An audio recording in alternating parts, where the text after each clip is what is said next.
Меня зовут Мифтахова Малика. Минем исемем Мифтахова Мәликә. Мин Казан шәһәре 4-нче татар гимназиясендә укыйм. Мозафаров исемендәге 18-нче музыка мәктәбенә йөрим.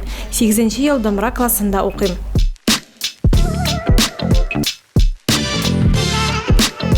Я участвую в различных конкурсах.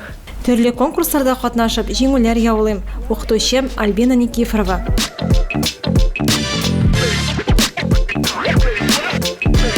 Помимо домбры я еще занимаюсь на фортепиано. Домбрадан тыш фортепиано белән дә шөгыльләнәм. Фортепианода үзем генә уйнасам, домбрада ансамбль яки концертмейстер белән бергә уйный алам.